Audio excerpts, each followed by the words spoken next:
नमस्कार, मैं हूं आशीष त्रिपाठी आपके साथ और करेंगे इस वक्त की अहम खबर का। आपको बता दें कि हरियाणा में एक बार फिर से 5100 रुपए की पेंशन का मुद्दा गरमाने लगा है। ऐसे में हरियाणा के सहकारिता मंत्री डॉक्टर बनवारी लाल ने बड़ा बयान दिया।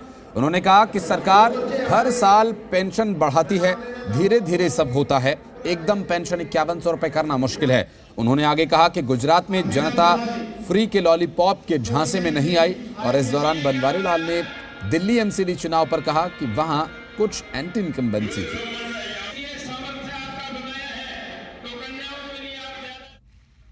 गुजरात में जो बम्पर जीत मिली है उसके लिए तो मैं पार्टी अध्यक्ष जेपी नड्डा जी को और देश के प्रधानमंत्री नरेंद्र भाई मोदी जी को, अमित शाह जी को बहुत बहुत बधाई देता हूं और वहां की जनता को भी बहुत बहुत बधाई देता हूं कि उन्होंने एक अच्छा फैसला लिया है और लोगों के जो लॉलीपॉप जो बांट रहे थे फ्री उनके बहकाव में नहीं आए। सरकार हर साल पैसे बढ़ाती है और धीरे धीरे वो हो जाएंगे, एकदम तो 5100 करना बड़ा मुश्किल हो जाता है। और हिसार के सेक्टर 33 में गुरु रविदास कन्या छात्रावास का शिलान्यास किया गया। इस दौरान हरियाणा के सहकारिता मंत्री डॉक्टर बनवारी लाल यहां शामिल हुए और उन्होंने कहा कि राज्य सरकार बेटी बचाओ बेटी पढ़ाओ अभियान की सफलता के लिए कई महत्वाकांक्षी योजनाओं पर काम कर रही है। संत शिरोमणि गुरु रविदास छात्रावास में उन्होंने कहा कि सेक्टर 33 में प्रदेश के पहले कन्या छात्रावास में आधुनिक सुविधाओं के साथ 3 मंजिला भवन का निर्माण करवाया जाएगा। बनवारी लाल ने गुरु रविदास कन्या छात्रावास के निर्माण के लिए अपने कोष से 41 लाख रुपए की धनराशि देने की घोषणा की है।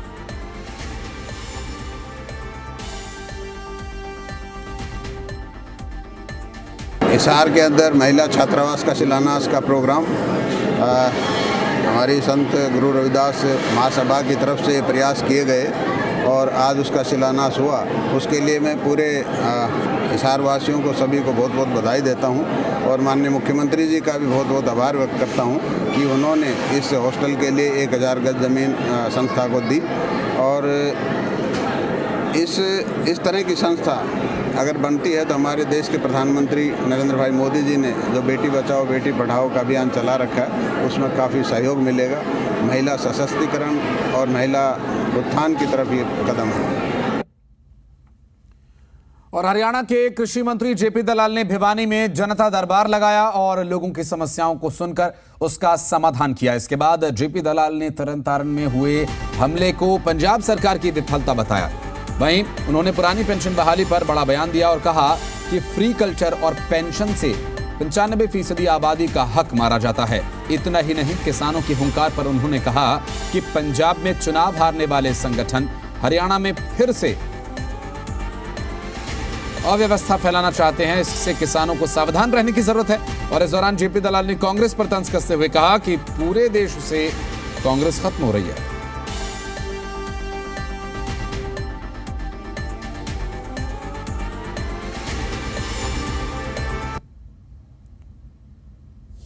पुरानी पेंशन बहाली का मुद्दा जो है,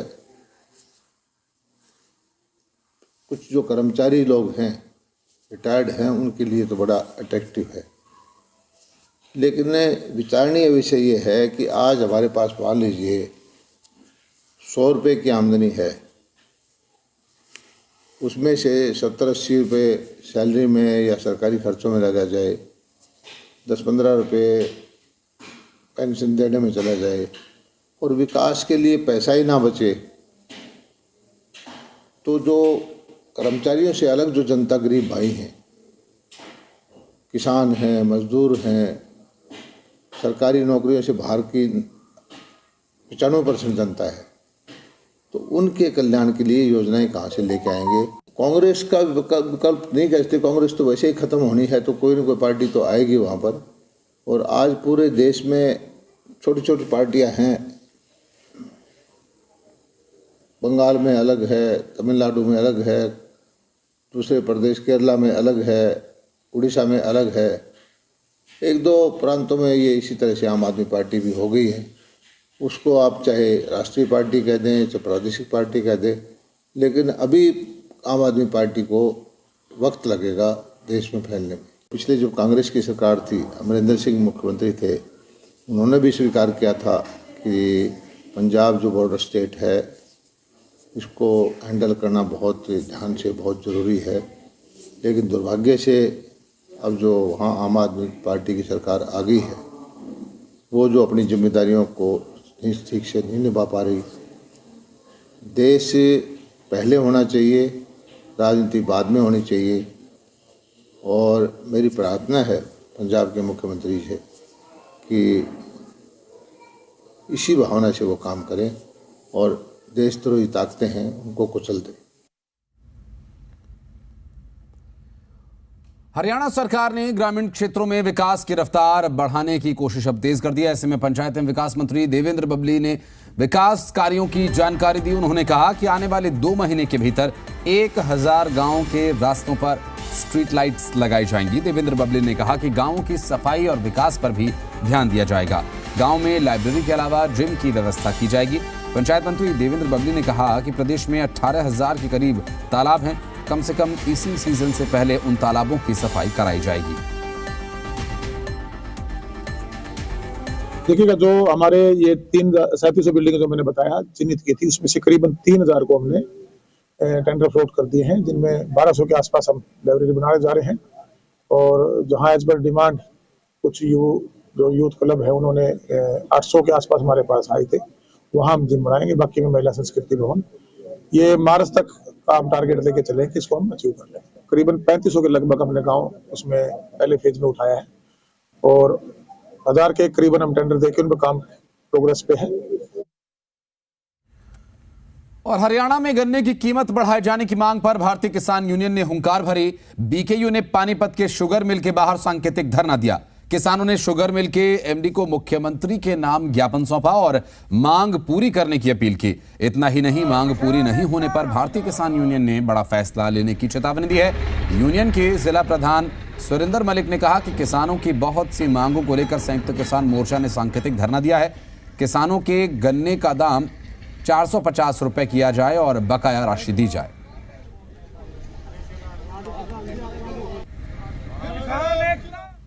सबसे पहली मांग तो हमारी यह है, गन्ना किसानों का सबसे पहले रेट 450 दिया जाए। नंबर 2, जो पेंडिंग पेमेंट है वो जारी की जाए।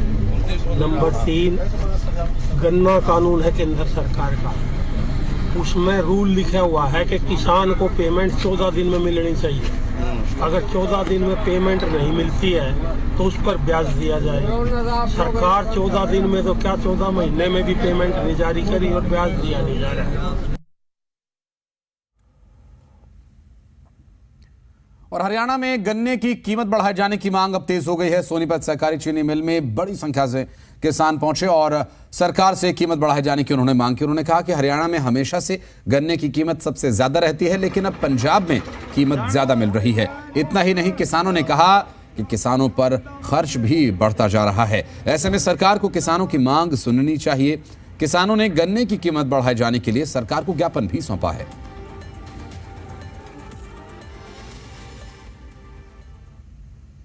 450 का भाव होना चाहिए। जो आज की महंगाई को देखते हुए खाद महंगा हो गया, तेल महंगा हो गया, जमींदार को क्या बचता है? जो लोहा खरीदते हैं, जो ट्रैक्टर है, वो सब कुछ महंगाई इतनी है। दवाई महंगी होगी, लेबर इतनी महंगी होगी, किसान को कुछ नहीं बच रहा।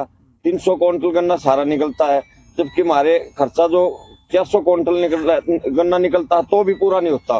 तो 450 का भाव होना चाहिए। आज गन्ने का भाव कम से कम 450 रुपये क्विंटल होना चाहिए। और पंजाब में है जो हरियाणा से अब ज्यादा रेट चल रहा है, तो कम से कम पंजाब वाला रेट तो होना ही होना चाहिए। मजदूर आदमी भी है इसमें, कोई भी हुआ, जब 450 का रेट नहीं मिलेगा तो हम अपना यानी कैसे गुजारा करेंगे। और मिल की पहुंच दे रहे हैं, जो भी गन्ना भी साफ सुथरा लेके आ रहे हैं। गन्ने का भाव बढ़ना चाहिए, हमारा भी 450 होना चाहिए। हरियाणा में गेहूं की बिजाई हो चुकी है, लेकिन अब किसानों को यूरिया के लिए दर दर की ठोकरें खाने को मजबूर होना पड़ रहा है। और यही हाल चंद दिनों पहले डीएपी के लिए भी था। किसानों का यह आरोप है कि मंडी में खाद बिक्री केंद्रों पर यूरिया नहीं मिल पा रहा और वहीं निजी प्रतिष्ठानों पर यूरिया खाद के साथ दवा बेची जा रही है। किसानों का यह कहना है कि खेतों में अब गेहूं सिंचाई जारी है और सिंचाई के साथ यूरिया डालना जरूरी है, लेकिन यूरिया पर्याप्त मात्रा में नहीं मिल रहा है।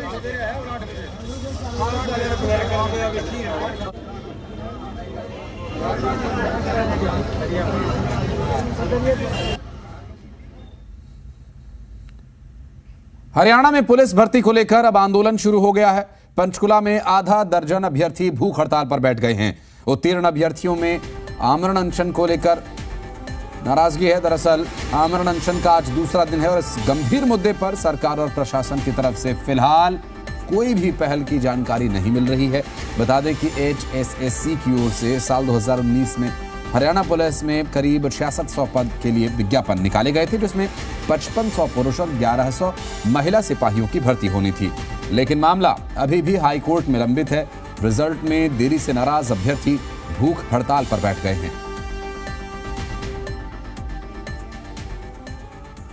मेडिकल की टीम तो आई है, चेकअप भी किया है 2-3 बार, लेकिन मैडम प्रशासन और सरकार की तरफ से कोई भी अधिकारी नहीं आया हमारी सूद लेने कि कम से कम हमारे कुछ तो हमें जो आश्वासन दो, या हमारा जो ये ज्वाइनिंग का तो मैटर है जो ये तो क्लोज करो। 4 साल हो गए हैं और मैडम चेयरमैन साहब ने भी 29 को कहा था जो है सरकार से AG से रिक्वेस्ट करके अर्ली हियरिंग लगवाएंगे, उसका भी नहीं पता मैडम। सभी MLA मंत्रियों से मैडम हम मिले कि हमारी ज्वाइनिंग करा दो, ज्वाइनिंग करो, लेकिन मैडम किसी ने सुनवाई नहीं की। अंत में मजबूरी में मैडम यहाँ पे बैठना पड़ रहा है। बस सभी 6600 कैंडिडेट यहाँ पर पहुँचने वाले हैं और हम आगे भी बहुत बड़ा प्रदर्शन करने वाले हैं। अगर सरकार हमारी बात नहीं सुनेगी तो आमरण अनशन तो हमारा चल ही रहा है मैडम।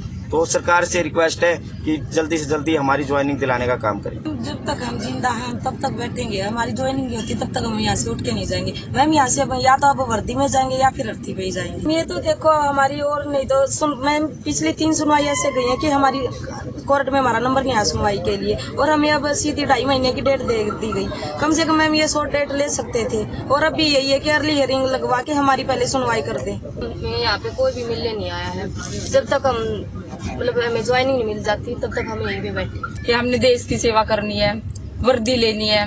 उसके बाद हमने उसके लिए जो भी हमसे बना हमने करा, बहुत मेहनत करी, इतनी 10-11 घंटे की हमने स्टडी करके ये एग्जाम क्लियर करा।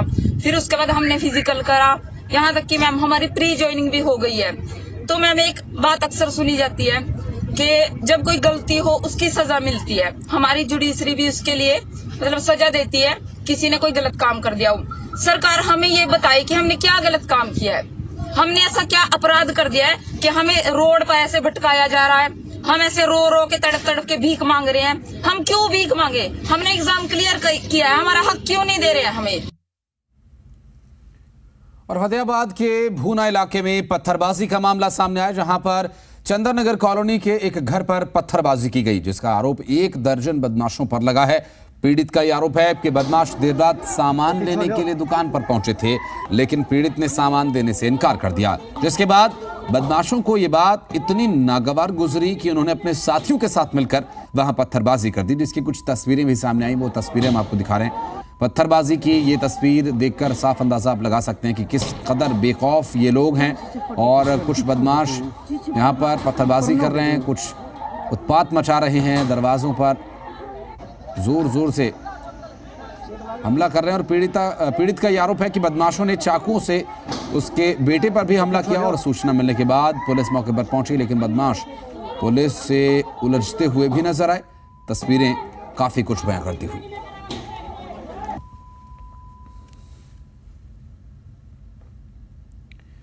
और रेवाड़ी में बेखौफ बदमाशों का आतंक सामने आया। दरअसल बदमाशों ने एक के बाद एक 4 पेट्रोल पंप्स पर लूट की वारदात को अंजाम दिया। यह वारदात CCTV कैमरे में भी कैद हुई और इस दौरान बदमाशों ने पंप के सेल्समैन से 1,27,000 रुपए लूट लिए। और बदमाशों का यह आतंक 20 मिनट तक यहां चलता रहा। 20 मिनट में बदमाशों ने 4 पेट्रोल पंप्स को निशाना बनाया। बदमाशों का जब सेल्समैन ने विरोध किया तो उन्होंने गोलीबारी शुरू कर दी। बताया जा रहा है कि 4 बदमाश स्विफ्ट कार में सवार होकर आए और दिल्ली जयपुर हाईवे पर निखरी गांव पहुंचे, जहां शिव पेट्रोल पंप पर 2 राउंड फायरिंग कर 40,000 रुपए लूटे और फिर शहीद विजेंद्र पेट्रोल पंप से 27,000 रुपए लूटे। और इसके बाद बदमाशों ने नायरा पेट्रोल पंप से 10,000 रुपए लूटे। और ये हरकत यही खत्म नहीं हुई, मनोहर पेट्रोल पंप से उन्होंने 50,000 रुपए की लूट की वारदात को भी अंजाम दिया और वहां से फरार हो गए। पुलिस बदमाशों की तलाश में जुटी हुई है, हालांकि पुलिस के हाथ अभी तक खाली है।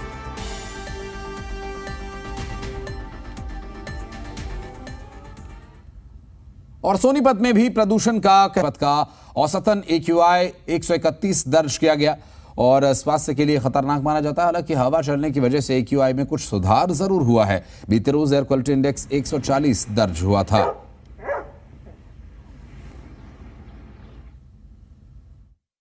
सोनीपत में भी वायु प्रदूषण की स्थिति पर अगर हम बात करते हैं तो आप आज की यह तस्वीर यहाँ देख सकते हैं। 131 AQI यहाँ पे दर्ज हुआ है और हवा चलने की वजह से कुछ वायु प्रदूषण में कमी जरूर रिकॉर्ड हुई है, लेकिन प्रदूषण 131 का जो रिकॉर्ड हो रहा है वह भी ज्यादा सही नहीं माना जाता है, यानी कि वह भी नुकसानदायक ही रहता है। राजेश खत्री, जी मीडिया, सोनीपत।